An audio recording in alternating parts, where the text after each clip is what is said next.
नमस्कार, स्वागत है आप सभी का डीडी न्यूज पर। आप देख रहे हैं मिड डे प्राइम में हूं ऋतु वर्मा। अगले 1 घंटे में हम बात करेंगे देश भर की बड़ी खबरों की। बताएंगे दुनिया भर में कौन कौन सी खबरों पर है सबकी नजर, क्या चल रहा है खेल, अर्थ और कुछ झलकियां फिल्म कला संस्कृति के क्षेत्र से भी। लेकिन सबसे पहले बड़ी खबरें। प्रधानमंत्री ने वीडियो कॉन्फ्रेंसिंग के जरिए वाराणसी में राष्ट्रीय वॉलीबॉल टूर्नामेंट का किया उद्घाटन। वॉलीबॉल को बताया संतुलन का खेल। कहा, जीत अकेले नहीं होती, कोऑर्डिनेशन टीम की तत्परता पर होती है निर्भर।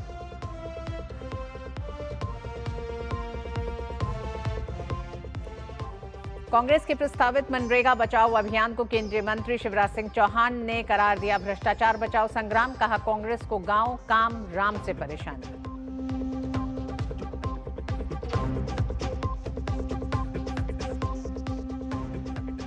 कृषि मंत्री शिवराज सिंह चौहान ने आज 25 फसलों की 184 नई उन्नत किस्मों का किया लोकार्पण। कृषि मंत्री ने कहा, धान उत्पादन में भारत नंबर 1, हमने चीन को पछाड़ा।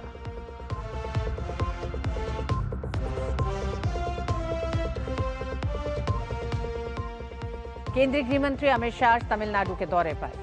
तिरुचिरापल्ली में जनसभा को करेंगे संबोधित। बीजेपी राज्य कोर ग्रुप की बैठक में भी लेंगे भाग।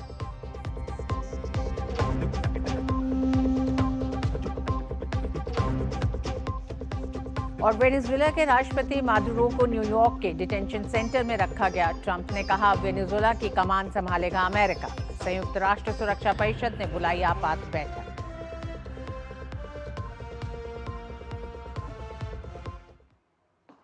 प्रधानमंत्री नरेंद्र मोदी ने वीडियो कॉन्फ्रेंसिंग के माध्यम से 72वें राष्ट्रीय वॉलीबॉल टूर्नामेंट का उद्घाटन किया। इसका आयोजन वाराणसी स्थित डॉक्टर संपूर्णानंद स्पोर्ट्स स्टेडियम में किया जा रहा है। 4 से 11 जनवरी तक आयोजित होने वाले इस टूर्नामेंट में पूरे भारत से विभिन्न राज्यों और संस्थानों का प्रतिनिधित्व करने वाली 58 टीम के 1000 से अधिक खिलाड़ी हिस्सा लेंगे। टूर्नामेंट के भारतीय वॉलीबॉल में प्रतिस्पर्धा, खेल भावना और प्रतिभा के उच्च मानकों का प्रदर्शन होने की आशा है। प्रधानमंत्री नरेंद्र मोदी ने कहा कि वॉलीबॉल का खेल टीम भावना से जोड़ती है और भारत की विकास गाथा इससे जुड़ती है।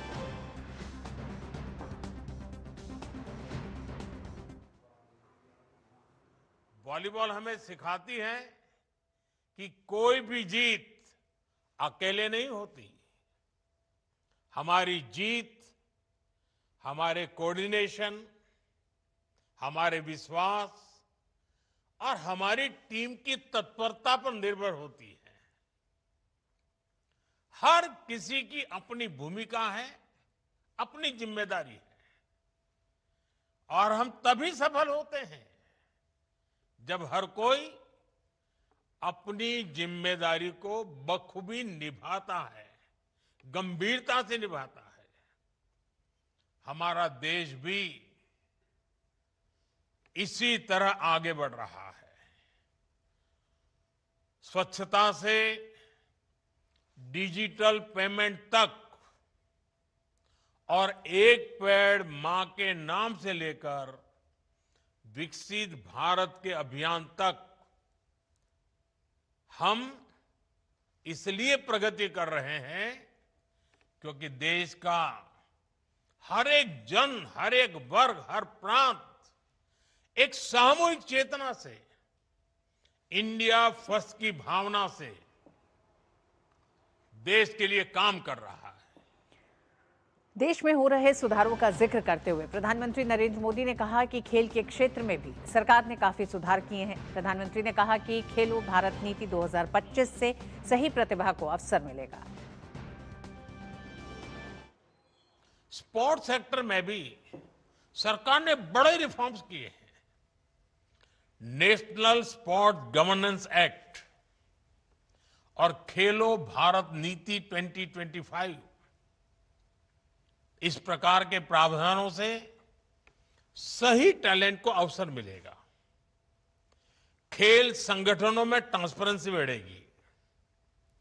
देश के युवाओं को स्पोर्ट्स और एजुकेशन दोनों ही क्षेत्रों में एक साथ आगे बढ़ने का अवसर मिलेगा। साथियों, आज टॉप्स जैसे इनिशिएटिव से भारत में स्पोर्ट्स इकोसिस्टम ट्रांसफॉर्म हो रहा है। एक तरफ हम अच्छा इंफ्रास्ट्रक्चर और फंडिंग मैकेनिज्म तैयार कर रहे हैं और इसके साथ ही नौजवानों को शानदार एक्सपोजर देने के लिए भी काम कर रहे हैं। वाराणसी में 72वीं राष्ट्रीय वॉलीबॉल प्रतियोगिता का आयोजन शहर में खेल अवसंरचना को सुदृढ़ करने और एथलेटिक के विकास को बढ़ावा देने को दर्शाता है। यह आयोजन प्रमुख राष्ट्रीय आयोजनों के केंद्र के रूप में वाराणसी की पहचान को और मजबूत करेगा और सांस्कृतिक और खेल गतिविधियों की मेजबानी में शहर की बढ़ती भूमिका को दिखाता है।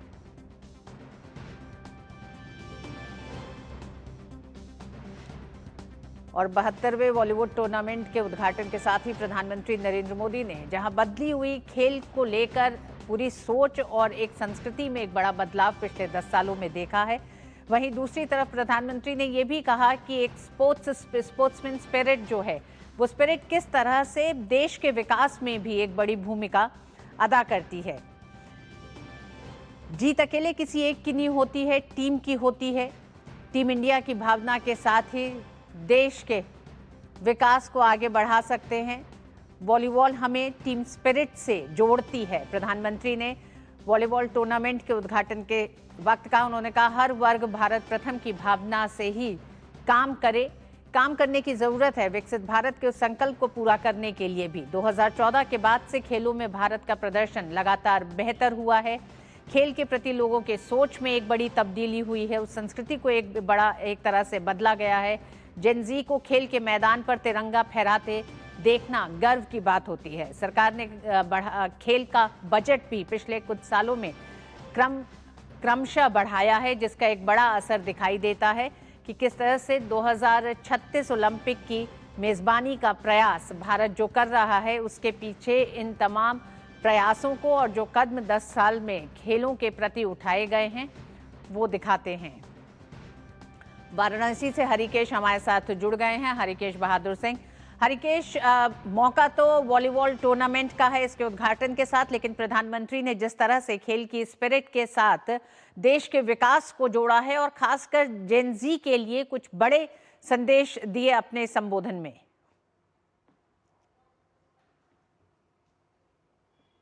जी बिल्कुल ऋतु, चूंकि कांसी के सांसद हैं प्रधानमंत्री और वो मेरी काशी का संबोधन करके जब भी बात करते हैं तो मेरी काशी का जिक्र करते हैं। उन्होंने जो सबसे आखिर में बात कही वो ये थी कि अगर बनारस को जानना है तो आपको बनारस आना होगा। और इसके साथ ही कहा कि चूंकि हर प्रदेश के खिलाड़ी यहाँ पर आए हुए हैं और वो काशी में हैं, तो बनारस को जानना है, आप बनारस में हैं तो बनारस को जानिए। लेकिन उसके साथ ही उन्होंने एक बात कही कि जब सारे प्रदेश जुटते हैं एक किसी बड़े कार्य के लिए तो वो एक भारत श्रेष्ठ भारत की जो सोच है उसको परिणत में लाने के लिए करते हैं। क्योंकि काशी में ही संकल्प से सिद्धि का नारा जो यहीं से प्रधानमंत्री ने दिया था जब स्वच्छता की शुरुआत की थी, उसका भी जिक्र किया प्रधानमंत्री ने। और जो जेन जी की बात आप कर रही हैं, जो जितने भी खिलाड़ी हैं, युवा हैं, उनसे उन्होंने कहा, आह्वान किया कि आप खेल के माध्यम से वह मैसेज दें एक भारत श्रेष्ठ भारत का, और काशी को जानिए। आप काशी में आए हैं तो काशी को जानिए। और ऋतु, चूंकि आप तो वाकिफ हैं काशी से, इस समय जाड़े के समय में जो मलहइयो एक मिठाई होती है उसका जिक्र किया प्रधानमंत्री ने कि आप आए हैं, अच्छा मौसम है, खाने पीने की चीजें काशी में मिलती हैं, तो आप मलहइयो का भी आनंद जरूर लें। और जो युवा खिलाड़ी थे उन्होंने भी, हम लोगों की बात उनसे हुई, वो बोले कि यहाँ की हॉस्पिटैलिटी बहुत ही बेहतरीन है जिसको हम लोगों ने अनुभव किया है। ऋतु जी हाँ, बिल्कुल हरिकेश, प्रधानमंत्री ने अपने संबोधन में कई ऐसी बातें की जो एक भारत श्रेष्ठ भारत के उस संकल्प को भी पूरा करती है। और जहां हम काशी तमिल संगमम को देख रहे हैं कि किस तरह से दो देश की दो संस्कृतियां, लेकिन उनकी जड़ें किस तरह से एक हैं, उस पर फोकस रहा है काशी तमिल संगमम के साथ। और यही दिखाता है कि वाराणसी जो कि भारत की सांस्कृतिक राजधानी है, लेकिन वो 72वें वॉलीबॉल टूर्नामेंट का आगाज हो रहा है, उसकी शुरुआत हो रही है। ये सिर्फ सांस्कृतिक राजधानी भर नहीं, लेकिन इससे आगे बढ़ते हुए खेलों के लिए भी एक बड़े प्रयोग के साथ काशी तैयार हो रही है। जी बिल्कुल ऋतु, जो संपूर्णानंद स्टेडियम है ये काफी एक तरह से कह सकते हैं कि पुराना हो गया था, आधुनिक सुविधाएं नहीं थी। प्रधानमंत्री यहाँ के सांसद हैं और क्योंकि प्रधानमंत्री ने जो जिक्र किया, यहाँ से हॉकी के पद्मश्री रहे मोहम्मद शाहिद, बास्केटबॉल के ढेर सारे खिलाड़ी यहाँ से हैं राष्ट्रीय स्तर पे, और जो कबड्डी है, इसके अलावा जो अभी वॉलीबॉल चल रहा है, इसके लिए जब बात हुई तो प्रधानमंत्री ने, जो कि यहाँ के सांसद हैं, उन्होंने संपूर्णानंद स्टेडियम जिसका जीर्णोद्धार कराया, आप कह सकती हैं, फिर से उसमें कार्य हुआ, और जितनी आधुनिक सुविधाएं हैं स्पोर्ट्स के लिए वो सब जो है उस संपूर्णानंद स्पोर्ट्स स्टेडियम में बना दी गई हैं। और जो ये खेल हो रहा है, इस योग्य बन पाया यह स्टेडियम कि राष्ट्रीय स्तर की खेल यहाँ पे आयोजित हो सके। उसी का एक उदाहरण यहाँ पर जो आज से शुरू हो रहा है नेशनल वॉलीबॉल चैंपियनशिप, वो 11 तारीख तक चलेगा। पूरे देश के प्रदेश, जितने भी प्रदेश हैं, सबके खिलाड़ी यहाँ पे टीम आई हुई हैं जो पार्टिसिपेट कर रही हैं। जहाँ तक बात आप सांस्कृतिक नगरी की बात कर रही हैं, चौथा काशी तमिल समागम अभी बीता है, जो दिसंबर के माह में चल रहा था, 4 तारीख को उसका भी उद्घाटन हुआ था। तो ये सोच भी प्रधानमंत्री की है। जब पहला काशी तमिल समागम हुआ, उसको प्रधानमंत्री ने खुद उद्घाटन किया था, और अभी जो हुआ, इसकी सबसे बड़ी खास बात थी तमिल करकलम, यानी तमिल सीखो।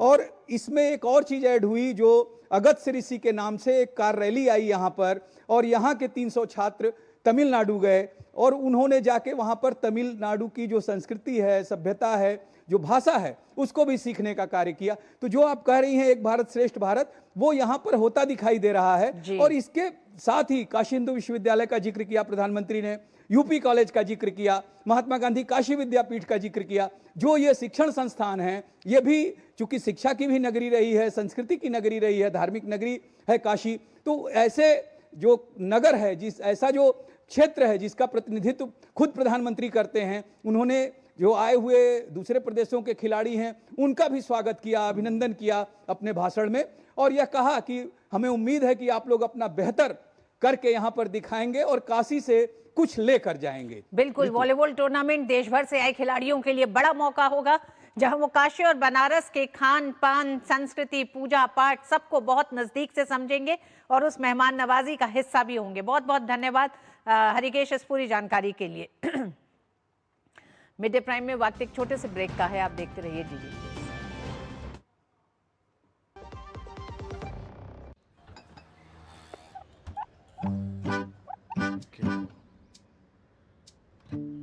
मेरा बेटा ईशान डॉक्टर बनेगा, डॉक्टर। मेरा ईशान तो साइंटिस्ट बनेगा। अब ये ईशान क्या बनेगा? ईशान कुछ भी बने, उसके साथ हमेशा है LIC की अमृत बाल चिल्ड्रन पॉलिसी। बड़े सपनों का रखे ख्याल। कम ब्याज पे लोन चाहिए, वो भी ऐप से। वाह, फंसा। अनजान ऐप से बचें। RBI कहता है जानकार बनिए, सतर्क रहिए। केंद्रीय कृषि मंत्री शिवराज सिंह चौहान ने सोमवार से कांग्रेस की प्रस्तावित मनरेगा बचाओ संग्राम पर तीखा हमला बोला है। साथ ही नई योजना पर चर्चा के दौरान नेता प्रतिपक्ष की गैर मौजूदगी पर सवाल उठाए। कृषि मंत्री ने कहा कि कांग्रेस का प्रस्तावित मनरेगा बचाओ संग्राम भ्रष्टाचार बचाओ संग्राम है। कांग्रेस को गांव, काम, राम से परेशानी है। भ्रष्टाचार कांग्रेस के DNA में है और मनरेगा भी भ्रष्टाचार का पर्याय बन गई थी। पैसे खा लिए जाते थे। केंद्रीय कृषि मंत्री ने मनरेगा को बंद कर BBG रामजी योजना लाने का औचित्य विस्तार से समझाया। उन्होंने कहा कि मनरेगा में मजदूरों की जगह मशीनों से काम हो रहा था और एक सड़क बार बार बनाए जाने और नहरों की सफाई के नाम पर पैसे खाने की शिकायत आ रही थी।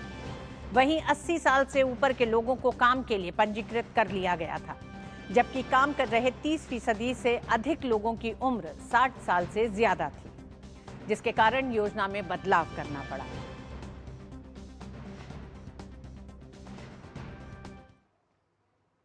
मनरेगा बचाओ संग्राम, ये मनरेगा बचाओ संग्राम नहीं है, ये भ्रष्टाचार बचाओ संग्राम है। कांग्रेस को ग्राम से परेशानी, कांग्रेस को काम से परेशानी, कांग्रेस को राम से परेशानी। केंद्रीय कृषि मंत्री ने पूर्ववर्ती मनरेगा की खामियों को उजागर करते हुए कहा कि NDA सरकार गांव के विकास के लिए कई गुना तक बजट बढ़ाया गया है। उन्होंने कहा कि नई योजना में भ्रष्टाचार रोकने के प्रावधान के साथ 100 की जगह 125 दिन तक रोजगार की गारंटी दी गई है। इसके साथ विलंब से मजदूरी भुगतान पर दंड का भी प्रावधान किया गया है। योजना के लिए नए वित्त वर्ष में 1,51,000 करोड़ रुपए से अधिक की व्यवस्था की गई है। इसमें से 95,000 करोड़ से ज्यादा केंद्र सरकार मुहैया करा रही है। माननीय प्रधानमंत्री नरेंद्र मोदी जी के कार्यकाल में 8,48,000 करोड़ रुपए से ज्यादा राशि दी गई। लगभग 2 लाख करोड़ यूपीए की सरकार के समय राशि आई। कैसे परमानेंट असेट क्रिएट हुए? अब कांग्रेस तो झूठ की दुकान है, भ्रम की फैक्ट्री है, अफवाहों का बाजार है। अब ये बात की जा रही कि मजदूरों को काम नहीं मिलेगा। मजदूरों के हितों को बहुत बेहतर ढंग से विकसित भारत जी राम जी योजना में संरक्षित किया गया है। 100 दिन के बजाय 125 दिन रोजगार की गारंटी, बेरोजगारी भत्ते के प्रावधान को मजबूत कर दिया। मांगने पर काम नहीं तो बेरोजगारी भत्ता पुख्ता। और पहले 4-4 महीने मजदूरी भी नहीं मिलती थी तो अलग से कोई राशि नहीं दी जाती थी। अब विलंबित मजदूरी के भुगतान पर दंड का प्रावधान, अतिरिक्त पैसा देना पड़ेगा। ये जो बड़ी तब्दीलियां वीबी जी राम जी में की गई हैं के साथ मनरेगा में तब्दीलियां करके वीबी जी राम जी लेके आया गया है, उसमें ये शिकायतें बहुत लंबे समय से हो रही थी। इन शिकायतों की तरफ कैग की रिपोर्ट भी इशारा करती थी। तमाम इंडिपेंडेंट जो रिसर्च हुई है उन्होंने कई तरह के सवाल मनरेगा को लेकर और उसके मनरेगा के तहत हो रही अनियमितताओं को लेकर सवाल खड़े किए थे, जिसके तहत वीबी जी राम जी में कुछ बड़े बदलाव किए गए हैं। और किस तरह से वीबी जी राम जी जब विकसित भारत 2047 का संकल्प भारत लेकर चल रहा है, ऐसे में वीबी जी राम जी जैसी योजनाएं बेहद महत्वपूर्ण हो जाती हैं, क्योंकि इन योजनाओं के तहत जो काम हो रहा है वो किस तरह से विकसित भारत के उस संकल्प को पूरा करने में मदद करेगा, गांव की तस्वीर को बदलेगा, किसानों और मजदूरों की आय में वृद्धि होगी।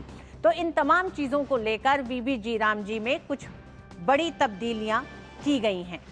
एक बार आपको ये भी समझाएंगे कि किस तरह से किसान, मजदूर और गांव पर एक बड़ा बदलाव वीबी जी राम जी के जरिए देखने को मिलेगा।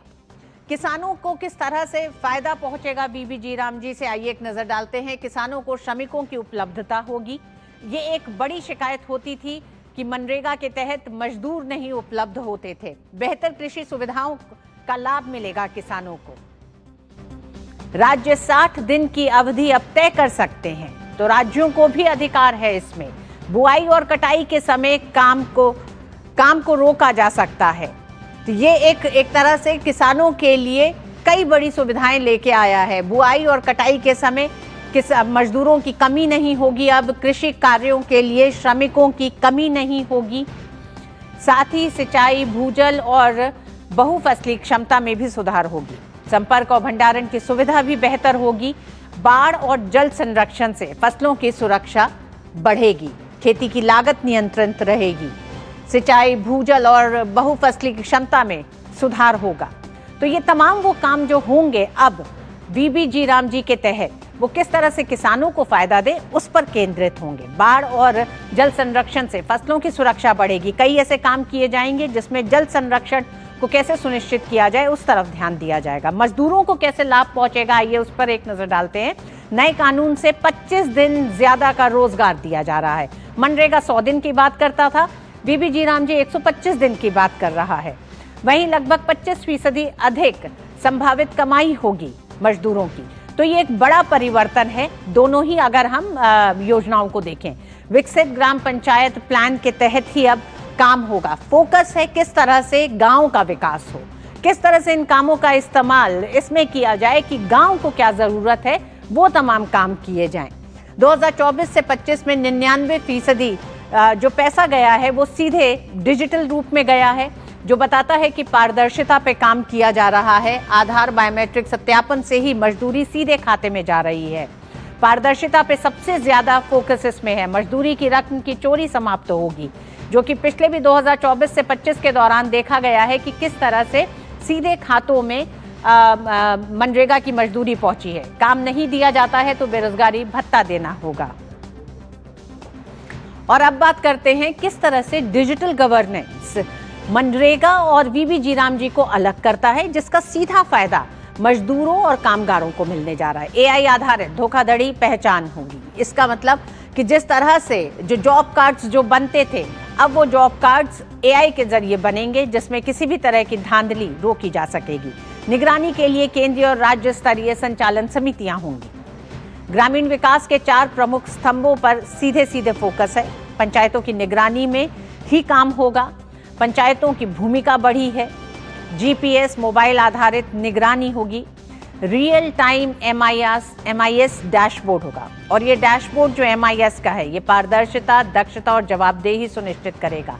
यानी डिजिटल गवर्नेंस का इकोसिस्टम अब VBG राम जी के तहत मजदूरों को पूरा संरक्षण देगा। ई भुगतान 37% से बढ़कर 99.99% हुआ है। व्यक्तिगत परिसंपत्तियां 17.6% से बढ़कर अब 62.96% हुई है। तो ये बड़े परिवर्तन है जो VBG राम जी के तहत अब न सिर्फ गांव के विकास में नहीं बल्कि मजदूरों और किसानों को भी इसका बड़ा फायदा होने जा रहा है। इस खबर पर हमारे साथ जुड़ गए हैं शैलेंद्र। हालांकि केंद्रीय कृषि मंत्री ने बहुत साफ किया है कि कांग्रेस का जो विरोध लगातार मनरेगा को लेकर है वो मनरेगा का विरोध नहीं है, वो भ्रष्टाचार को समर्थन है कांग्रेस का। साथ ही साथ उन्होंने कहा कि कांग्रेस को गांव, काम और राम तीनों से आपत्ति है। प्रहार शिवराज सिंह चौहान कृषि मंत्री ने कांग्रेस के रुख पर किया है और ये भी सवाल उठाया है कि जब इतना महत्वपूर्ण विधेयक संसद में चर्चा हो रही थी, फिर नेता प्रतिपक्ष राहुल गांधी कहां पर थे? अगर उन्हें इतनी ही चिंता थी तो उन्हें सदन में उपस्थित रहना चाहिए था, चर्चा में हिस्सा लेना चाहिए था। 2 दशक का जो अनुभव रहा मनरेगा का, उसमें तमाम कमियां रहीं और भ्रष्टाचार की तमाम शिकायतें, तमाम रिपोर्ट है कि एक ही सड़क को 2-3 बार उस पर पैसा निकाल लिया जाता था। कोई कच्चा काम स्थायी जब नहीं होता था। और आज तक देखें यूपीए के समय का एक आंकड़ा उन्होंने सामने रखा कि कितने स्थायी निर्माण या फिर जो स्थायी टिकाऊ बुनियादी ढांचा है वो बताए कांग्रेस की मनरेगा के जरिए यूपीए के समय कहाँ खड़ा हुआ।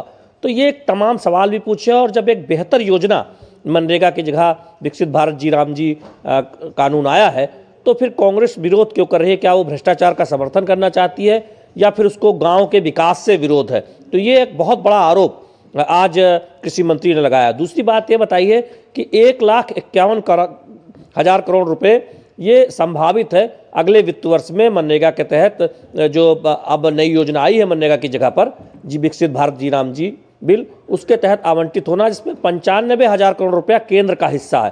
तो ये पहले के मुकाबले ज़्यादा है। फिर ये कहना कि केंद्र अपनी जिम्मेदारी से पीछे हट रहा है, ये एक तरह से भ्रम फैलाना है और जनता को भ्रमित करने जैसा है। तो ये बहुत सिलसिलेवार तरीके से आज कृषि मंत्री ने कांग्रेस के आरोपों का जवाब दिया और कांग्रेस ने जो एक प्रस्तावित एक संग्राम मनरेगा के खिलाफ, मनरेगा को लेकर और जो विकसित भारत जी राम जी बिल के खिलाफ जो एक अभियान चलाने की बात कही थी, हालांकि अब एक खबर आ रही है कि वो टल गया है, उस पर भी तंज कसा है कि कांग्रेस को खुद नहीं पता कि उसे क्या करना है। तो ये हम देख रहे हैं कि करारा हमला कांग्रेस की राजनीति पर, राहुल गांधी की रणनीति पर और विकसित भारत जी राम जी कानून के विरोध को लेकर कांग्रेस की जो नीति है उस पर केंद्रीय कृषि मंत्री शिवराज सिंह चौहान ने बोला और विस्तार से आंकड़े सामने रखे। शैलेंद्र, मनरेगा की शुरुआत गांव के लोगों को और गांव में मजदूरों को रोजगार गारंटी से शुरुआत हुई। 10 साल तक ये चला। 10 साल क्यों, अगर हम बात कहें कि एक तरह से 20 साल तक ये चला और 20 साल के दौरान कई ऐसी खामियां सामने आई जिनको दूर करने की बात वही जमीन से शुरू हुई। यानी कि वो मजदूर जिन्हें रोजगार नहीं मिल रहा था, वो मजदूर जिन्हें पैसा समय पे नहीं मिल रहा था, वो मजदूर जिनके डुप्लीकेट जॉब कार्ड उसमें शामिल थे, ये शिकायतें वहां से शुरू हुई। और आज जब VBG राम जी एक नया एक बदला हुआ उसी रूप में सामने वो कानून आता है तो इन सारी त्रुटियों को दूर किया गया। ऐसे में जब कांग्रेस कहती है कि वो ग्राम सभा, ग्राम पंचायत तक अपने इस विरोध को लेके जाएगी, तो सरकार बीजेपी की जमीन पर क्या तैयारी है? क्योंकि हम जानते हैं कि संसद के भीतर अगर राहुल गांधी नहीं मौजूद थे, प्रतिपक्ष के नेता होने के बावजूद भी इतने महत्वपूर्ण बिल पर अगर चर्चा में हिस्सा नहीं लिया, तो वही कांग्रेस अगर जनता के बीच जाती है तो भारतीय जनता पार्टी, सरकार किस तरह से तैयार है? देखिए, बीजेपी की एक बड़ी बैठक हुई थी जिसमें कांग्रेस के झूठ के नैरेटिव का जवाब देने को लेकर चर्चा हुई थी और जल्द ही बीजेपी के संभवतः राष्ट्रीय अध्यक्ष या फिर एक प्रेस कॉन्फ्रेंस करके जो मनरेगा को लेकर जो भ्रम फैलाया जा रहा है और जो नया बिल आया है, अब विकसित भारत जी राम जी जो अब कानून बन चुका है, उसको लेकर जो कांग्रेस विरोध कर रही है उस पर कांग्रेस के झूठ को सामने रखा जाएगा, उसका एक विस्तृत कार्यक्रम बीजेपी की तरफ से जारी किया जाएगा। दूसरी बात यह है कि शिवराज सिंह चौहान ने बहुत स्पष्ट तौर पर कहा है कि जो पुराना कानून था मनरेगा कानून, उसमें अगर देरी से भुगतान होता था तो कोई प्रावधान नहीं था कि कुछ जुर्माना दिया जाए या ज़्यादा पैसा दिया जाए। नए कानून में ये सुनिश्चित किया गया है कि विलंबित भुगतान न हो, तो फायदा किसको होगा? श्रमिकों को होगा। इसके साथ ही साथ तमाम ये रिपोर्ट्स बताती हैं, यूपीए के समय की रिपोर्ट्स बताती हैं कि मनरेगा में कितना भ्रष्टाचार था। जब एनडीए की सरकार आई तब उसमें तकनीक का इस्तेमाल करके काफ़ी हद तक उस पर अंकुश लगाया गया, लेकिन उसके प्रावधानों के वजह से कुछ ये बात 100% नहीं कही जा सकती कि मनरेगा के इम्प्लीमेंटेशन में ज़मीनी स्तर पर भ्रष्टाचार खत्म हो गया था। तो यही वजह है कि सरकार नया बिल लेकर आई और नया कानून अब सामने है जो बेहतर है, बेहतर योजना है, तकनीक का बेहतर इस्तेमाल है, टिकाऊ पर संपत्तियां गाँव में ज़्यादा बनेगी, गाँव का विकास ज़्यादा होगा, राज्यों को भी अपनी हिस्सेदारी ज़्यादा उसमें लगानी होगी, बेहतर क्रियान्वयन होगा, किसानों को तो फायदा होगा, साथ ही साथ कृषि सेक्टर के लिए भी फायदा होने वाला है, चूँकि बीच में कृषि के दौरान काम रोकने का भी इसमें प्रावधान है। तो ऐसे तमाम वो बदलाव किए गए हैं जो 2 दशक के अनुभव से निकले हैं। इसमें कोई राजनीति की बात नहीं है, लेकिन कांग्रेस को ये लगता है कि शायद मनरेगा जो पहले नरेगा था या उससे पहले जवाहर रोजगार योजना के तौर पर ग्राम विकास की योजना चलती थी, उसका अब नाम बदल गया है, नई योजना आ गई है, तो वो क्रेडिट चला जाएगा। तो क्या क्रेडिट की वजह से जो भ्रष्टाचार होता था मनरेगा में उसे आगे जारी रह दिया जा सकता था? ये एक तरह से बड़ा सवाल है कांग्रेस के रुख पर कि उसे क्या गांवों के विकास की चिंता है या फिर यूपीए के दौरान उठाए गए कदमों की चिंता या क्रेडिट लेने की चिंता है। जबकि सब जानते हैं, बीजेपी का कहना है कि भ्रष्टाचार के एक बड़े उदाहरण के तौर पर मनरेगा योजना देखी जाती थी। उसमें बहुत सारा सुधार यूपीए के जाने के बाद एनडीए सरकार ने किया, तकनीक का इस्तेमाल किया, लेकिन फिर भी उसमें कई जगहों पर अक्सर ये शिकायतें आती थी कि एक ही सड़क पर पैसा निकाल लिया गया या मिट्टी के काम के बहाने कुछ काम कराए गए जो टिकाऊ पर संपत्ति नहीं बन पाई। तो अब जब बेहतर स्कीम आई है, बेहतर योजना आई है, केंद्र ज़्यादा आवंटन कर रहा है, तो फिर विरोध किस बात का है? यही बीजेपी पूछ रही है। जी शैलेंद्र, राजनीति में कई ऐसे मुद्दे रहे हैं जिसे लेकर विपक्ष ने उन मुद्दों को लेकर एक अपना नैरेटिव गढ़ने की कोशिश की है। जनता के बीच में अलग नैरेटिव लेके जा रही है, सत्ता पक्ष का अपना कुछ कहना है। लेकिन जब कानूनों को लेकर, जो कानून संसद के भीतर एक लंबी प्रक्रिया के तहत वो चर्चा होती है, उस पर फिर सहमति होती है, सत्ता पक्ष विपक्ष दोनों उस पर अपने अपने एक तरह से अपनी आपत्तियों को रखता है, उसके बाद वो पास होता है। ये क्या नया ट्रेंड है कि कानून बन जाने के बाद फिर जनता के बीच उसका विरोध लेके जाना? क्या ये जनता में भ्रम की स्थिति नहीं पैदा करता? क्या वो गांव की जनता, गांव का श्रमिक जो इस रोजगार से अब 100 दिन की बजाय 125 दिन का रोजगार मिलेगा उसको, उसके लिए क्या विपक्ष या राजनीतिक पार्टियां एक संकट की स्थिति नहीं पैदा कर रही?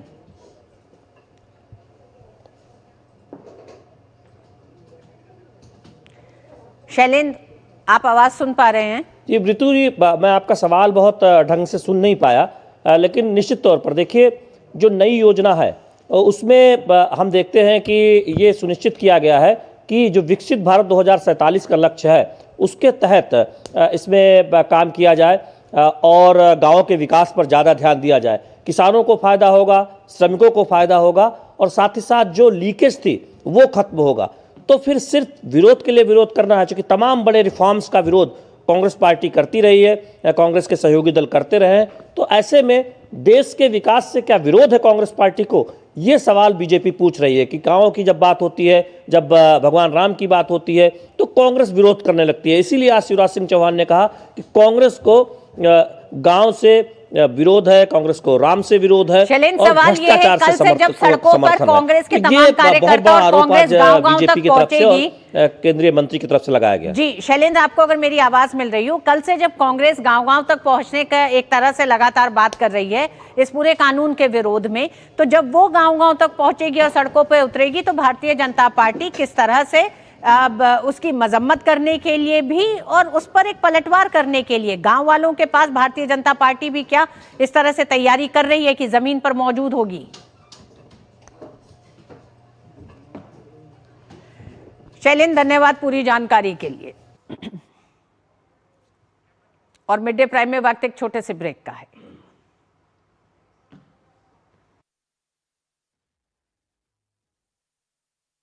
स्ट्राइक की है।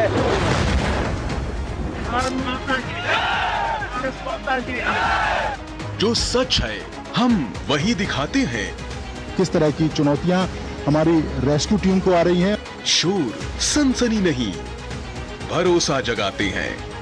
एजेंडे की दौड़, ब्रेकिंग की होड़ यहाँ नहीं होती। होती है तो बस देश की बात। गांव, गरीब, किसान, युवा के साथ नारी शक्ति की, भारत के हर कोने की आवाज, दुनिया में देश के परचम की बात, देश की धड़कन, भरोसा देश का। डीडी न्यूज, भरोसा सच का।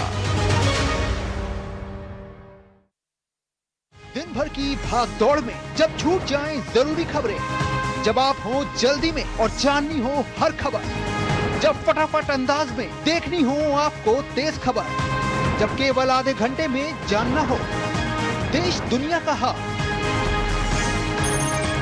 तब देखिए खबरों का हाई स्पीड शो एक्सप्रेस 100।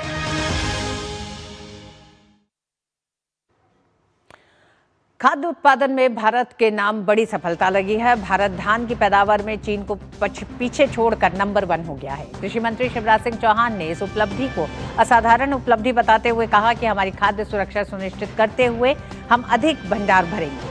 कृषि मंत्री ने आज दिल्ली में 25 फसलों की 184 नई उन्नत किस्मों का लोकार्पण किया। केंद्रीय मंत्री ने कहा, अगर बीज ठीक है तो उत्पादन ठीक होगा, खाद्य सुरक्षा सुनिश्चित होगी। 184 नवीन प्रजातियों से धान की पैदावार बढ़ेगी और बदलते मौसम, कीट रोगों और पानी की कमी जैसी चुनौतियों से भी निपटने में मदद मिलेगी। वैज्ञानिकों द्वारा विकसित इन किस्मों का सीधा फायदा खेत से लेकर बाजार तक दिखाई देगा।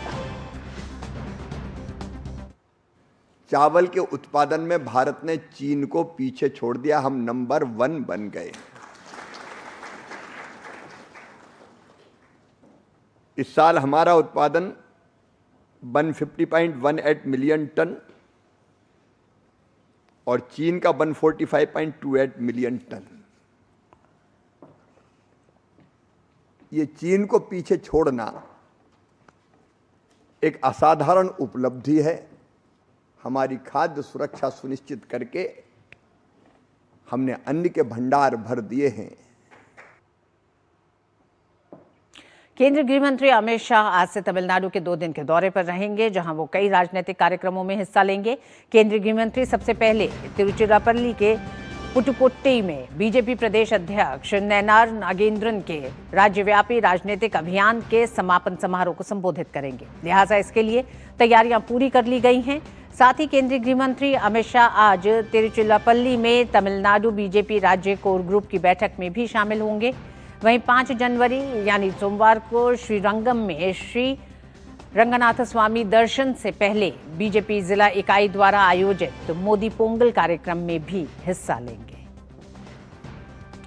निर्वाचन आयोग ने रोल ऑब्जर्वर और आईएएस अधिकारी सी मुरुगन पर हुए हमले के मामले में पश्चिम बंगाल के डीजीपी से विस्तृत रिपोर्ट मांगी है। आयोग ने यह रिपोर्ट मंगलवार शाम 5 बजे तक सौंपने का निर्देश दिया है। पत्र में आयोग ने कड़े सवाल पूछते हुए कहा है कि पुलिस को पूर्व सूचना दिए जाने के बावजूद रोल ऑब्जर्वर को सुरक्षा क्यों नहीं मिली। आयोग ने यह भी पूछा कि मलकहाट जैसे संवेदनशील इलाके में पर्याप्त सुरक्षा व्यवस्था क्यों नहीं की गई, जहां यह हमला हुआ था। चुनाव आयोग ने आगे निर्देश दिया कि भविष्य में जब भी रोल ऑब्जर्वर किसी संवेदनशील क्षेत्र का दौरा करें तो उनकी सुरक्षा के लिए वहां पर्याप्त पुलिस बल तैनात किया जाए। साथ ही संबंधित चुनाव अधिकारी की सुरक्षा की जिम्मेदारी एक वरिष्ठ अधिकारी के पास होगी। इस मामले में राज्य पुलिस से रिपोर्ट का इंतजार किया जा रहा है ताकि घटना की पूरी जानकारी मिल सके और भविष्य में ऐसी स्थिति से बचा जा सके। चुनाव आयोग के खिलाफ तृणमूल कांग्रेस द्वारा आम जनता को गुमराह किए जाने का आरोप एक बार फिर गलत साबित हुआ है। आम जनता की सुविधा के लिए चुनाव आयोग ने राज्य के 12 जिलों में 160 नए सुनवाई केंद्रों को मंजूरी दी है। दूरदराज और दुर्गम इलाकों के मतदाताओं की परेशानी को देखते हुए ये फैसला लिया गया। आयोग ने सभी केंद्रों पर सुरक्षा, पारदर्शिता और निष्पक्ष सुनवाई सुनिश्चित करने के भी निर्देश दिए हैं। भारतीय निर्वाचन आयोग ने देश के सभी नागरिकों को डिजिटल रूप से सशक्त बनाने की दिशा में ठोस कदम उठाया है। दरअसल आयोग ने नागरिकों को ECI नेट ऐप में सुधार करने की दिशा में सुझाव साझा करने के लिए आमंत्रित किया है। आपको बता दें कि ये ऐप मतदान प्रतिशत के रुझानों की तुरंत उपलब्धता सुनिश्चित करता है और मतदान समाप्त होने के 72 घंटे के भीतर इंडेक्स कार्ड के प्रकाशन को उपलब्ध करता है, जो कि एक ऐसी प्रक्रिया है जिसमें पहले कई सप्ताह या महीने लग जाते थे। ECI नेट ऐप का इस्तेमाल बीते बिहार विधानसभा और देश भर के उपचुनाव में सफलतापूर्वक किया गया था। वहीं अब चुनाव आयोग मतदाताओं की इस ऐप से जुड़ी शिकायतों को दूर करने के लिए सुझाव मांगे हैं ताकि बेहतर भविष्य का निर्माण किया जा सके। वैसे ECI नेट प्लेटफॉर्म को इसी महीने आधिकारिक तौर पर लॉन्च किया जाना है। वर्तमान में इसके ट्रायल वर्जन को बेहतर बनाने के लिए जनता, जिला निर्वाचन अधिकारियों और अन्य क्षेत्रीय अधिकारियों से लगातार फीडबैक लिया जा रहा है। संगम नगरी प्रयागराज में माघ मेले का आज दूसरा दिन है। पौष पूर्णिमा के अवसर पर लाखों श्रद्धालुओं ने संगम में आस्था की डुबकी लगाई, जिसके साथ ही 1 महीने तक चलने वाले कल्पवास की शुरुआत भी हो गई है। पौष पूर्णिमा से महाशिवरात्रि तक चलने वाले इस माघ मेले में कुल 6 प्रमुख स्नान पर्व होंगे। श्रद्धालुओं की सुविधा और सुरक्षा को देखते हुए मेला क्षेत्र में व्यापक इंतजाम किए गए हैं। वहीं भीड़ प्रबंधन के लिए कड़ी निगरानी और सुरक्षा व्यवस्था भी लागू की गई है। संगम नगरी प्रयागराज में माघ मेले की शुरुआत हो चुकी है। आज दूसरा दिन है। लाखों श्रद्धालुओं ने संगम में आस्था की डुबकी लगाई। वेनेजुला की कमान अब डेल्सी रॉड्रिग्स को मिल गई है। वेनेजुला के सुप्रीम कोर्ट ने उन्हें कार्यवाहक राष्ट्रपति नियुक्त किया है। इससे पहले अमेरिका ने रात के अंधेरे में ऑपरेशन चलाकर राष्ट्रपति निकोलस मादुरो और उनकी पत्नी सिलिया को उनके घर से पकड़ लिया था। दोनों को न्यूयॉर्क मैनहट्टन के डिटेंशन सेंटर में रखा गया है। अमेरिका में वेनेजुला में कई जगह बमबारी भी की, जिससे कई लोगों की मौत हुई है। ऑपरेशन के बाद अमेरिकी प्रेसिडेंट डोनाल्ड ट्रंप ने कहा कि पूरा ऑपरेशन 30 मिनट से भी कम वक्त में पूरा कर लिया गया। उन्होंने कहा कि अमेरिका वेनेजुला के लिए शांति, आज़ादी और न्याय चाहता है। साथ ही ट्रंप ने कहा कि अमेरिकी कंपनियां अब वेनेजुला में तेल निकालने और बेचने के लिए ज़रूरी इंफ्रास्ट्रक्चर पर अरबों डॉलर खर्च करेंगी और पैसे से वेनेजुला का विकास होगा।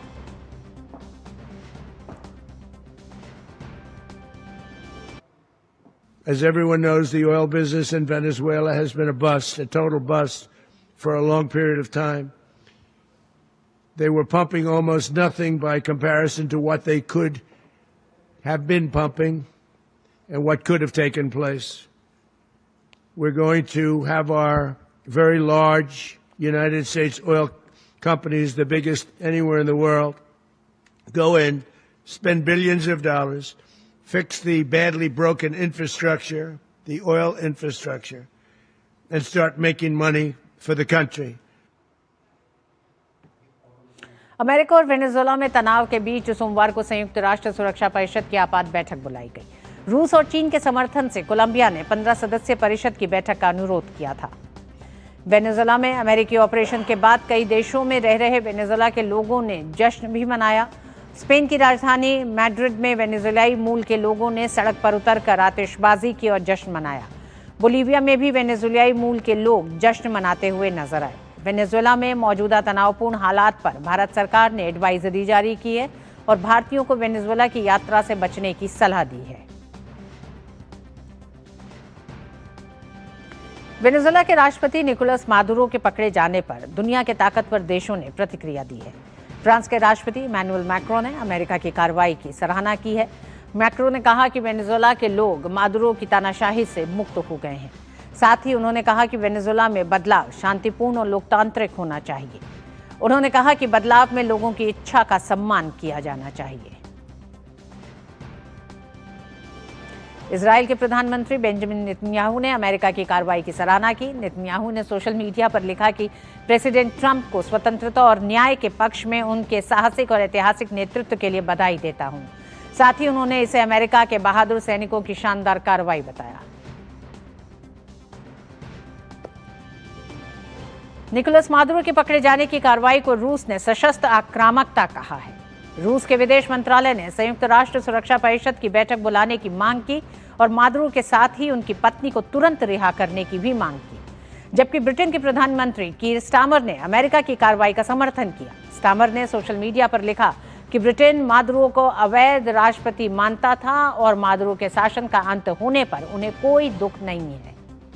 वहीं चीन ने अमेरिका की कार्रवाई पर सवाल उठाए हैं। चीन ने अमेरिका की कार्रवाई को संयुक्त राष्ट्र चार्टर के मूल सिद्धांतों का उल्लंघन बताया।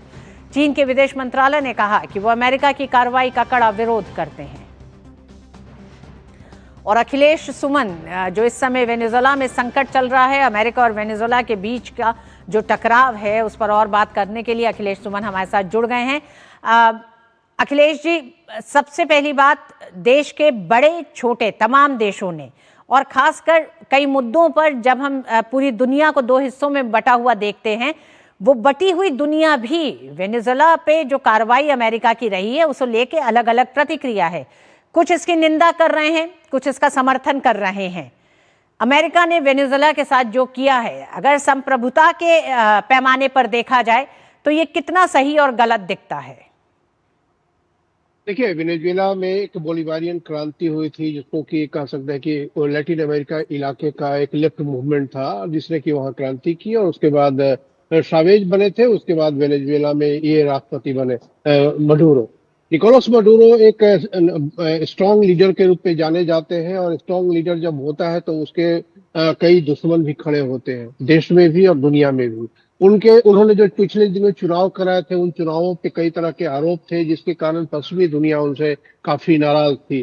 तो ये सारे कारण हैं, आंतरिक कारण है, जिसकी वजह से वेनेजुएला के राष्ट्रपति बाहर कुछ देशों के बीच में काफी अलोकप्रिय थे। कुछ देशों में उनकी जो स्ट्रांग लीडरशिप है और खास करके जो एंटी अमेरिकन पोजीशन लेते थे, एंटी अमेरिकन पोजीशन के कारण भी उनकी लोकप्रियता थी। जैसे रूस और चीन जैसे देशों में, खास करके ईरान भी उनको पसंद करता था। लेकिन मडूरो कोशिश ये कर रहे थे कि वो अमेरिका के साथ एक कोई नेगोशिएटेड सेटलमेंट करे। इधर के दिनों में वो लगातार इस तरह के बयान दे रहे थे। हालांकि इसके पहले डोनाल्ड ट्रंप ने भी उसको सेफ पैसेज देने की पेशकश की थी, जिसे उन्होंने ठुकरा दिया था। लेकिन बाद के दिनों में उन्हें यह महसूस होने लगा कि लगता है खतरा बढ़ रहा है, इसीलिए निगोशिएशन में जाना चाहिए अमेरिका के। और अमेरिका ने बाद में, अमेरिका को लगा कि निगोशिएशन में जाने से अच्छा है कि मडूरो को सीधे हटा ही दिया जाए। तो अब जो स्थिति है कि मडूरो को गिरफ्तार करने के न्यूयॉर्क में लाया गया है, उनके खिलाफ मुकदमा चलेगा, उनको जेल में बंद किया गया है उनकी पत्नी के साथ। तो दो तरह की बातें इसमें आ रही हैं। एक तो यह है कि किसी भी देश का किसी दूसरे देश में जाके उस देश के नेता को, उस देश के शीर्षस्थ नेता को, वहां के राष्ट्रपति को उठाकर लाना उनकी पत्नी के साथ, यह निश्चित तौर पे एक किसी भी देश की संप्रभुता का हनन माना जाता है। किसी भी अंतर्राष्ट्रीय कानून के हिसाब से इसे सही नहीं ठहराया जा सकता है। जो भी इसे सही ठहरा रहे हैं वो निश्चित तौर पे कह सकते हैं कि वो अमेरिकन खेमे के हैं, अमेरिका के एलाई है जो इन्हें सही ठहरा रहे हैं। लेकिन जो अमेरिका के डायरेक्ट एलाई नहीं है वो सही नहीं ठहरा रहे। या तो कुछ देश चुप है या कुछ देश इसकी कटु आलोचना कर रहे हैं। तो दुनिया निश्चित तौर पे दो भागों में बटी है। और सवाल देखो ऋतु, सिर्फ इसका नहीं होता है कि आपने एक देश में क्या किया, यह परिपाटी नहीं बननी चाहिए, और यह परिपाटी बन सकती है। जिस तरीके से ब्रिटिश एम्पायर एक समय करती थी, बहुत ताकतवर ब्रिटिश एम्पायर था, और वो जाके कहीं भी सत्ता परिवर्तन करा लेती थी, उस देश पर कब्जा कर लेती थी। तो वो डर एक दुनिया के छोटे छोटे देशों में है कि कहीं इसी तरह की परिपाटी अगर बन गई, डोनाल्ड ट्रंप इसी तरह का करते रहे, तो सबकी संप्रभुता खतरे में पड़ेगी, और कोई भी राष्ट्र जिसका मतभेद हो जाएगा अमेरिका के साथ, तो उसके खिलाफ इस तरह के कार्रवाई कर सकती है।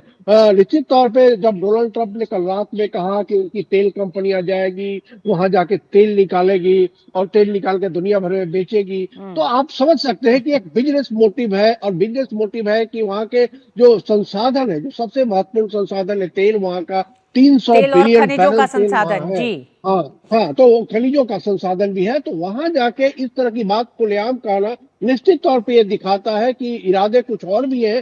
सिर्फ ये नहीं है कि मडूरो ने उनके यहाँ नार्को टेररिज्म किया, इरादे ये भी है कि वहां के जो संसाधन है उन संसाधनों पे कब्जा किया जाए।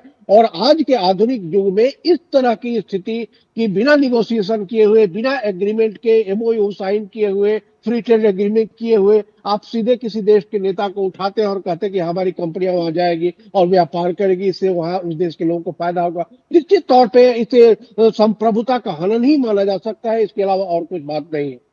जी अखिलेश जी, अमेरिका का जो अगर पिछला इतिहास भी हम देखें तो कई देशों के साथ अमेरिका का इस तरह का एक अपना पूरा अंदाज रहा है, और क्या आपको ऐसा लगता है कि वैश्विक राजनीति में अमेरिका ने कूटनीति को सशस्त्र आक्रामकता के साथ बदल दिया है? अब जो बातें पहले कूटनीति के स्तर पर रहती थी, अब उससे आगे बढ़कर अमेरिका एक नई परिपाटी स्थापित कर रहा है। हालांकि ये एक तरह से चरित्र और प्रवृत्ति अमेरिका की पहले से रही है। देखिए, जब ब्रिटिश एम्पायर खत्म हुआ उसके बाद से दुनिया के जो ताकतवर देश थे, खास करके पश्चिमी देश थे, जिनका हर जगह कहीं ना कहीं कॉलोनी था, हर जगह कॉलोनी से वो वापस निकल गए। अब किसी देश के पास कोई कॉलोनी नहीं बची थी, ना ब्रिटेन के पास, ना फ्रांस के पास, किसी और पश्चिमी देश के पास नहीं। पुर्तगाल भी जैसे छोटे छोटे देश भी कॉलोनी बनाए हुए थे। तो डी कॉलोनाइजेशन का एक लंबा दौर चला जिसमें कि जो दुनिया के देश थे वो आजाद हुए। अब उसके बाद जो आर्थिक जो ग्लोबलाइजेशन हुआ, उस ग्लोबलाइजेशन ने दोनों सब देशों ने एक दूसरे को जाना। उसके बाद अब एक तीसरा दौर चल रहा है जिसमें कि एक कह सकते हैं कि एक आर्थिक सोवेनिज्म का दौर है कि सब संसाधन जो है उन सबसे ज्यादा हमारे पास होने चाहिए। वो मोनोपोली क्रिएशन का एक दौर नया चल रहा है, और इसी मोनोपोली क्रिएशन के दौर में आपने देखा कि वेनेजुएला जैसे देश में जो इतनी संसाधन है उनके साथ एग्रीमेंट किए बिना आप संसाधनों के बारे में कह रहे हैं कि हमारी कंपनियां जाएगी, तो कूटनीति का नया अखिलेश जी, वेनेजुएला का भी इतिहास रहा है। इससे पहले भी अमेरिका की इस तरह की आक्रामकता के सामने न झुकना, राष्ट्रपति चावेज के साथ भी कई लंबा दौर चला अमेरिका की इस तरह की तनातनी का। लेकिन ये दुर्भाग्यपूर्ण है जो वेनेजुएला में हो रहा है इस समय। ऐसे में सिर्फ अंत में एक सवाल, यूएनएससी की आपात बैठक की बात की है कोलंबिया ने, 15 सदस्यों के साथ प्रस्ताव दिया है। लगातार यूएनएससी जैसे संस्थाओं की प्रासंगिकता को लेकर सवाल उठता है। जब इस तरह का परिवर्तन, इस तरह का संप्रभुता पर खुला हमला होता है, ऐसे में यूएनएससी जैसे संगठन संस्थानों की मौजूदगी का क्या मजाक उड़ता है, या उनकी कोई जरूरत दिखती है ऐसे में? देखिए, निश्चित तौर पे कल भी जो है वेनेजुएला के उपराष्ट्रपति ने, वेनेजुएला के फॉरेन मिनिस्टर ने यूएनएससी की बैठक बुलाने की मांग की थी। उसके बाद कोलंबिया ने औपचारिक रूप से उसे किया। सोमालिया वहां की अध्यक्षता भी कर रहा है। तो निश्चित तौर पे यूएनएससी, यहाँ तक कि रूस और चीन ने भी यूएनएससी की बात कही है कि यूएनएससी में बात करेंगे। निश्चित तौर पे एक बहुत ही महत्वपूर्ण मंच है यूनाइटेड नेशन सिक्योरिटी काउंसिल, लेकिन इसमें एक खास बात तो ये है कि उसमें अमेरिका भी स्थायी सदस्य है और अमेरिका के पास भी वीटो पावर है। तो बहस तो निश्चित तौर पे होगी, और बहस में अमेरिका भी अपनी तरफ से तर्क देगा कि क्यों उन्हें वेनेजुएला में घुसना पड़ा और क्यों वहां के राष्ट्रपति को उठाना पड़ा। आपको याद होगा कि एक समय जो सद्दाम हुसैन इराक के राष्ट्रपति थे, उसे भी जो है जॉर्ज बुश अमेरिकी राष्ट्रपति उस समय के, उन्हें भी उसी तरह से हटाया गया था। उनके खिलाफ आरोप लगाया था कि उनके पास वेपन्स ऑफ मास डिस्ट्रक्शन है, जो बाद में कहीं नहीं मिला। इन्होंने नार्को टेररिज्म का आरोप लगाया है। ये सारी बातें निश्चित तौर पर यूनाइटेड नेशन सिक्योरिटी काउंसिल में होगी। वीटो लगेगा, कोई प्रस्ताव शायद नहीं आ पाएगा क्योंकि अमेरिका वीटो लगाएगा, लेकिन निश्चित तौर पे एक संस्था है कम से कम जहां की इस बात में बहस तो होगी। यह एक बहुत महत्वपूर्ण बात है, लेकिन प्रभावी बहस हो और इसमें और ऐसे देशों की भागीदारी होनी चाहिए। इसीलिए भारत लगातार संयुक्त राष्ट्र सुरक्षा परिषद में बदलाव की बात करता रहा है कि ऐसे भी जो है कुछ और विकासशील देश है, जिसमें कि भारत है, दक्षिण अफ्रीका है, ऐसे देश, ब्राजील है, इन देशों को भी और यूएनएससी में स्थायी सदस्य के रूप में शामिल किया जाना चाहिए, ताकि सिर्फ एक तरफ जो पलड़ा झुका हुआ है सेकेंड वर्ल्ड वॉर के समय का, वही स्थिति नहीं बनी रहे, नई स्थिति बहाल होनी चाहिए। लेकिन निश्चित तौर पे यूएनएससी में बात होगी तो अमेरिका को भी कुछ न कुछ सुनना पड़ेगा, ये बात तो तय है। जी, बहुत बहुत धन्यवाद अखिलेश जी इस पूरी जानकारी के लिए वेनेजुएला के इस पूरे मसले पर। प्रधानमंत्री नरेंद्र मोदी ने सत्ता में आने के बाद लंबित परियोजनाओं के काम में तेजी लाने और उन्हें जल्द से जल्द पूरा करने के लिए प्रगति नाम से एक पहल की शुरुआत की। इसका मकसद था प्रोजेक्ट्स में देरी की वजहों का पता लगाकर उसका समाधान निकालना। इस पहल की 50 बैठकें हो चुकी हैं और 85 लाख करोड़ की 3,300 से ज्यादा परियोजनाओं को जल्द पूरा किया गया। प्रगति की ये पहल कैसे कमाल कर रही है, इसी बारे में हम आज से एक सीरीज शुरू कर रहे हैं जिसका नाम है प्रगति एट 50, विकास को गति।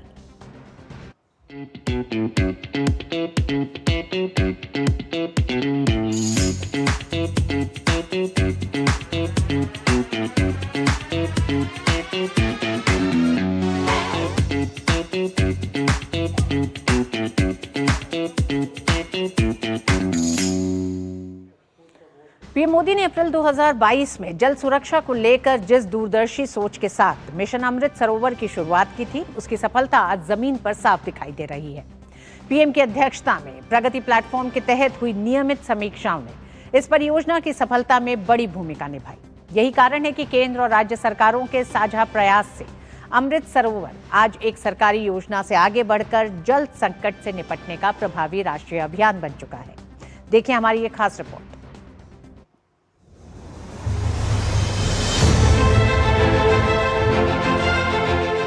22 अप्रैल 2022 प्रधानमंत्री नरेंद्र मोदी ने देश को जल सुरक्षा की दिशा में एक दूरदर्शी संकल्प दिया, मिशन अमृत सरोवर। इस मिशन के तहत हर जिले में 75 अमृत सरोवर के निर्माण का लक्ष्य रखा गया। ग्रामीण विकास मंत्रालय को नोडल एजेंसी बनाया गया और फिर शुरू हुआ मिशन मोड में काम। लेकिन अमृत सरोवर केवल एक सरकारी योजना नहीं रहा, बल्कि सरकारी योजनाओं को गति देने और तय समय में खत्म करने को लेकर प्रधानमंत्री के विजन से प्रेरित होकर शुरू की गई प्रगति प्लेटफॉर्म ने इस योजना की न सिर्फ समीक्षा की, बल्कि इसे एक परिणाम केंद्रित राष्ट्रीय अभियान में बदल दिया। प्रगति प्लेटफॉर्म के तहत प्रधानमंत्री की अध्यक्षता में हुई समीक्षा बैठकों में इस योजना को समय से पूरा करने के साथ ही गुणवत्ता और जवाबदेही से किसी भी स्तर पर समझौता नहीं किया गया। प्रधानमंत्री की नियमित समीक्षा ने 10 मंत्रालयों और हर राज्य को एक साझा लक्ष्य से जोड़ा। इसी समग्र सरकारी दृष्टिकोण ने अमृत सरोवर मिशन को तेज, पारदर्शी और प्रभावी बनाया। प्रधानमंत्री जी हमेशा समग्र सरकार, वोल ऑफ गवर्नमेंट की बात करते हैं, वोल ऑफ नेशन की बात करते हैं। उस हिसाब से 50,000 से भी ऊपर जाके 68,000 से ज़्यादा अमृत सरोवर जो है बनाए गए पूरे देश में।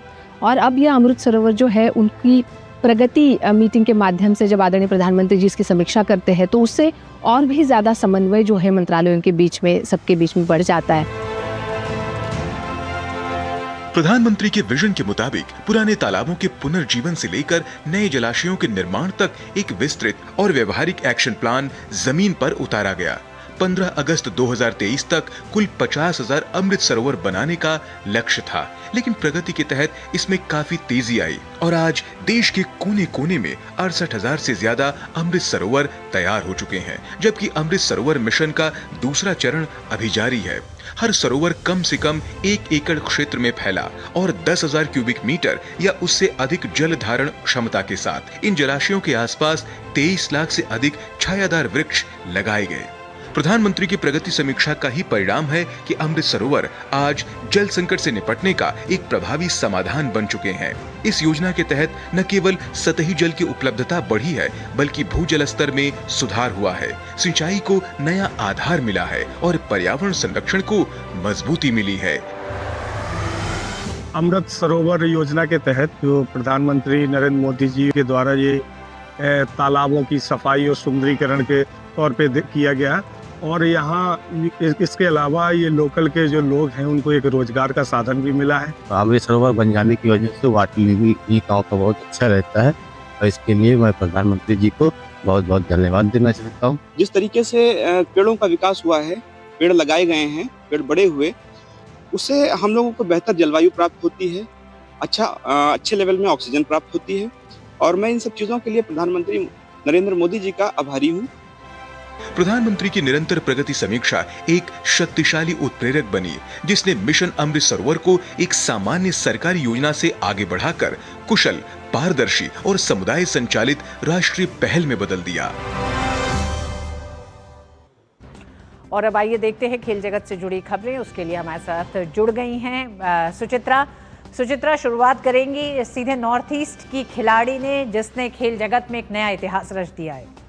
शुक्रिया रितु। तो जैसा कि आपने बताया, ताइक्वांडो से जुड़ी एक बड़ी खबर है। ताइक्वांडो एथलीट रूपा बायोर ने इतिहास रच दिया है। उन्होंने ताइक्वांडो की ताज़ा जारी विश्व रैंकिंग में 6ठा स्थान हासिल करने में सफलता पाई है। रूपा ने एशिया में पहला स्थान हासिल किया है। इसी के साथ वो ये उपलब्धि हासिल करने वाली पहली भारतीय बन गई है। तो एक बड़ी उपलब्धि हासिल की है रूपा बायोर ने। बात करते हैं क्रिकेट की। भारत की अंडर 19 टीम ने सीरीज के पहले यूथ वनडे में दक्षिण अफ्रीका की अंडर 19 टीम को 25 रन से हरा दिया। इस जीत के साथ भारत ने 3 मैच की सीरीज में 1-0 की बढ़त बना ली। भारतीय टीम ने पहले बल्लेबाजी करते हुए 50 ओवर में 301 रन बनाए। दक्षिण अफ्रीका की टीम को 27.4 ओवर में 174 रन का संशोधित लक्ष्य मिला। जवाब में अफ्रीकी टीम 4 विकेट पर 148 रन ही बना सकी। इंग्लैंड और ऑस्ट्रेलिया के बीच एशेज सीरीज का आखिरी टेस्ट आज से सिडनी में शुरू हो गया है। पहले दिन का खेल खत्म होने तक इंग्लैंड ने अपनी पहली पारी में 3 विकेट खोकर 211 रन बना लिए थे। बारिश के कारण पहले दिन सिर्फ 45 ओवर का ही खेल हो सका। इंग्लैंड ने टॉस जीतकर पहले बल्लेबाजी करते हुए तेज शुरुआत की।